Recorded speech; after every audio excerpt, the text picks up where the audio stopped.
আলাইকুম। হে এভরিওয়ান, কেমন আছেন সবাই? আশা করি সবাই ভালো আছেন। আলহামদুলিল্লাহ আমরাও ভালো আছি। অনেকদিন ধরে দেখছি সবাই এখন সস বানায়, টমেটোর সস, তাই ভাবলাম আমরাও বানিয়ে ফেলি।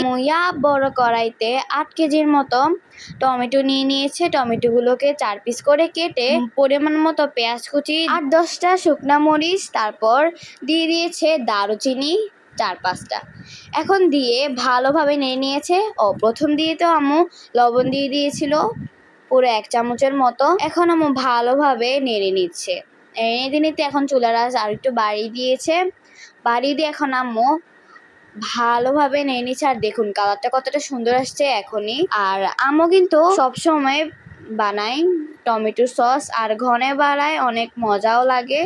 যখন আম্মু সুযোগ পায় তখনই বানায়, খেতেও কিন্তু খুবই মজা। তো এখন আম্মু ভালোভাবে নেড়ে নিচ্ছে যাতে নিচে দিয়ে লেগে না যায়, কারণ বেশি নাড়লে ভালো, সস নিচে দিয়ে লেগে গেলে আর এটা মজা লাগে না।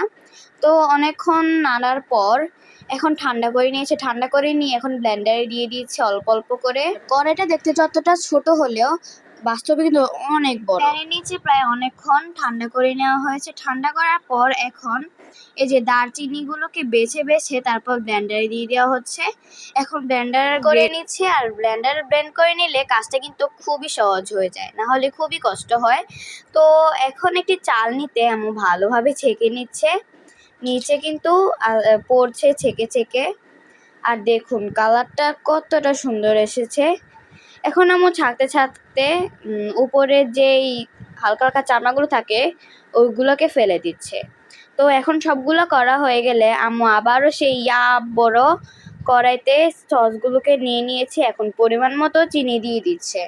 8 কেজি টমেটোর মাঝে মেজারমেন্ট কাপের 2 কাপ চিনি দেওয়া হয়েছে। এখানে আমরা লাল চিনি ব্যবহার করেছি, আপনারা চাইলে আপনাদের পছন্দ মতো চিনি ব্যবহার করতে পারবেন।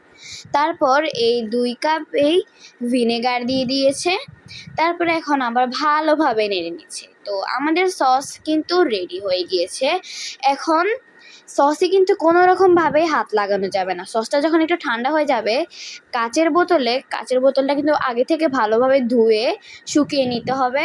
শুকিয়ে নিয়ে তারপর এটাতে ঢুকাতে হবে। আর আমাদের 2 বোতল কিন্তু কাচের বোতলে পুরানো হয়ে গিয়েছে। এখন আরেকটা যে সজীব সসের বোতল আমরা পুরাবো, এটা মুখটা ছিল খুবই ছোট, তো তাই জন্য আম্মু নিনজা টেকনিক দিয়ে এভাবে ঢুকিয়ে নিয়েছে সসের বোতলে। তারপর আম্মু ভালোভাবে পরিষ্কার করে নিয়েছি। এখানে কিন্তু একটু হাত লাগানো যাবে না। তো সবাই ভালো থাকবেন, সুস্থ থাকবেন, আমাদের জন্য দোয়া করবেন যাতে আমি আপনাদের সামনে আরো নতুন নতুন ভিডিও হাজির হতে পারি। আসসালামু আলাইকুম।